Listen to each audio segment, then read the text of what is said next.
You know what's interesting about OKC. I kind of feel like OKC has a conundrum with Jalen Williams, and I'm not the first person who said this. Uh, they're dominant with or without him in general, but sometimes you are like in the playoffs. They kind of have played better without him, and it's not the first time that's happened.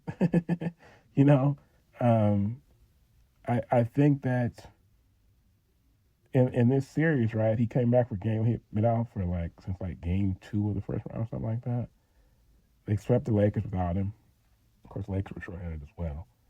But now, in this series, it's Wemby and the Spurs. And you look at it and you go, well, game one he plays, and the Spurs were able to go to the hot.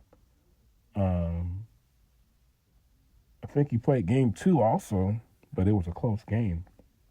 And it was a close game until in the fourth quarter.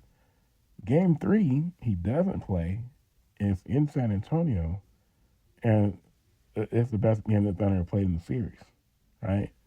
Then in game four, he was just, not only was he out, but AJ Mitchell was out also. And the Spurs had their way. But I just feel like I feel like it's kind of like when the Pistons had Adrian Dantley, right?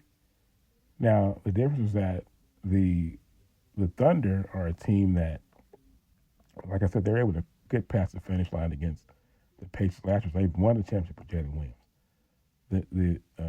The Pistons weren't able to win with Adrian Dantley. They weren't quite able to get there in '88 against the Lakers. Of course, they lose by 3 points in Game 7. They're up 3-2 coming back to LA. Isaiah sprains his ankle in Game 6, and they just weren't quite able to get over the hump, even though they were arguably the better team. And then that offseason, they trade Dantley for Mark McGuire. Mark McGuire had been a scorer with Dallas, but when he comes to the Pistons, he's like the sixth man, or I think he was a sixth man, and didn't score as much, but everything just started to click into place. Even though really Dantley was a little bit better player, and I think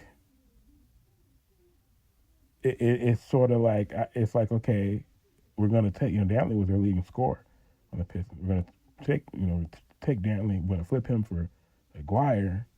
Now Aguirre is going to be our sixth man, or not as much offense as he had provided in Dallas. But what that means is that now a little bit more of Isaiah. Isaiah doesn't have to worry about kind of making sure Dantley is happy and getting as many shots as he wants. A little bit more of Dumars, a little bit more of Vinnie Johnson, and it just worked better.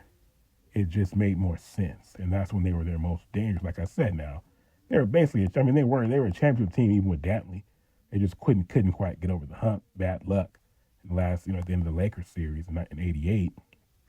But yeah, and then so with I feel like with the Thunder, it's kind of sort of simple. You take J-Dub out the lineup, he's a fantastic player, but then with no J-Dub, okay, well now it's they get that kind of by committee thing they do with their others, as Shaq calls them, Mitchell and Isaiah Joe and Jared McCain and Caruso. Now they have to step up. They have more of an opportunity to shine, and it just seems to work better for the Thunder.